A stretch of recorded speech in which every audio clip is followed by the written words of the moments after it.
السلام عليكم، كيف دايرين؟ لاباس عليكم؟ نتمنى انكم تكونوا بخير وعلى خير. نتمنى ان اموركم كلها هي تكون بصحه وسعاده، وتكونوا كلكم ان شاء الله في احسن الاحوال. اليوم فيديو جديد، درت اليوم اللوبيا البيضاء. ايوا وقلت علاش لا ما نشاركهاش معكم. ايوا وكيف كلشي كيعرف حنايا المغاربه راه معروفين باللوبيا البيضاء، كلشي كيحماق عليها، خصوصا الا كانت هكا، الا كانت معلكه ومدغمره، فراه كتجيب لذيذه وكتجيب بنينه. اول حاجه انا احتاجيت هنايا اللوبيا، درت تقريبا ربعة هكاك ديال اللوبيا. عندي هنايا واحد البصيله محكوكه، عندي مطيشه محكوكه، عندي قزبور والمعدنوس مقطع، عندي هنايا السودانيه، عندي الخرقوم والسكنجبير مخلط مع البزار، عندي الكمون، وعندي معلقه صغيره ديال قزبور حبوب مطحون، وعندي معلقه ديال الطوماط كونسونطري اولا مطيشه الحك، وعندي زويته بلديه. نمشيو للوبيا.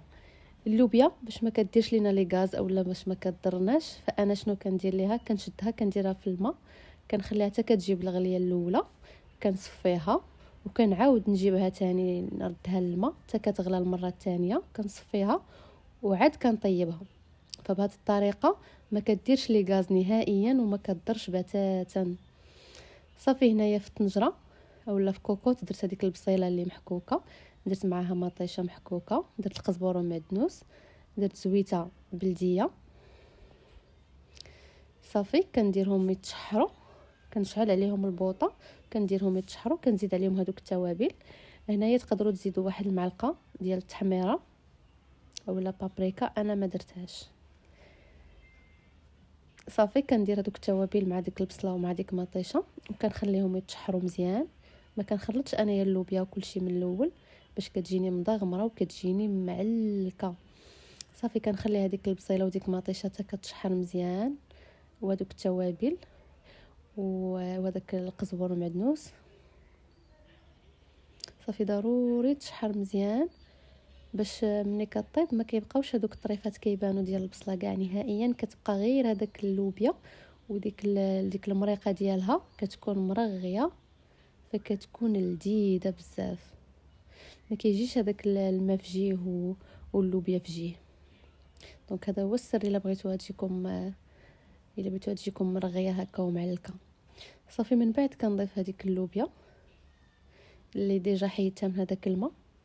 فتقدروا نتوما ديروها غير هكا، ديروها في الطبخ. من يطلع هذاك الكشكوشه كنصفيو هذيك الكشكوشه، نحاولوا نحيدوها مزيان فاش تعاود ثاني تغلى تجيب ثاني هذيك الكشكوشه، نعاودوا ثاني نحيدوها، لان هذيك الكشكوشه هي اللي صراحه هي اللي كضر في المصارن.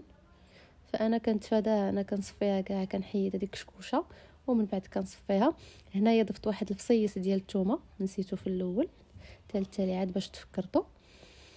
صافي الثومه كنشحروها من الاول باش تطلق حتى هي ديك البنه ديالها. ايوا ومن بعد كنضيف عليها، انا كنمرقها ماشي بما بارد، الا بغيتو اللوبيا تبقى فديك ما تفسخش من هذيك الجلده ديالها وتبقاو دوك الحبات صاينين، ديروا الماء طايب، تمرقوها بالماء طايب. فانا هنايا طيبت الماء من بعد ما ديك اللوبيا تشربت ليا ديك التوابل وديك الميطشه وديك البصيله تشحرت مزيان، كنضيف عليها الماء طايب. صافي كنحركها هكا واحد شويه. فكيف قلت لكم الا بغيتوا اللوبيا تبقى صاينه الماء طايب، الماء بارد كتخرج اللوبيا من هذيك الغشا ديالها وكتولي كتجي بحال البصاره، ما كتجيش كاع زوينه في خطره.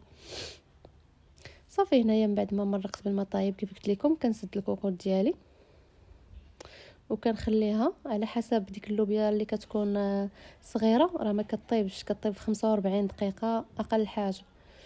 الا كانت اللوبيا هكا الكبيره بحال هذه اللي درت انايا فنص ساعه كتكون وجدات. صافي هنايا من بعد ما دازت نص ساعه كنحل عليها وكنضيف هذيك الطوماط كونسونطري اللي كيبقى على حسب شحال درتو نتوما. صافي كنضيف هذيك اللوبيا، هذيك الطوماط كيف قلت لكم. ايوا وكنحرك غير بشويه، ما كنحاول نخلي هذيك نحرك ديك مطيشه غير بشويه باش هذيك اللوبيا تبقى كيف قلت لكم تبقى شاده في الفورمه ديالها وما تجيش كاع مهرسه وما تجينيش معجنه. صافي وكنخلي هذيك مطيشه حتى كتشرب مزيان ديك اللوبيا. ايوا صافي. ومن بعد ما كتغمر وكتنشف صافي كنطفيو عليها وكنقدموها على هذا الشكل. كتجي بحال هكا تبارك الله كتشهي. هي الصراحه راه ما كاينش شي مغربي ولا شي مغربيه اللي ما كتعجبوش اللوبيا، فحنايا معروفين شعب ديال اللوبيا خصوصا في هذا البرد، ولكن راه بصح كتجي زوينه، كتجي خطيره بزاف. نتمنى هذا الفيديو انه ينال الاعجاب ديالكم، ونتمنى انكم تابوناو عندي في القناه وديروا لي بارطاجي مع الاصدقاء ديالكم الى عجبكم الفيديو. ايوا ودعموني، وشكرا بزاف ونهاركم مبروك.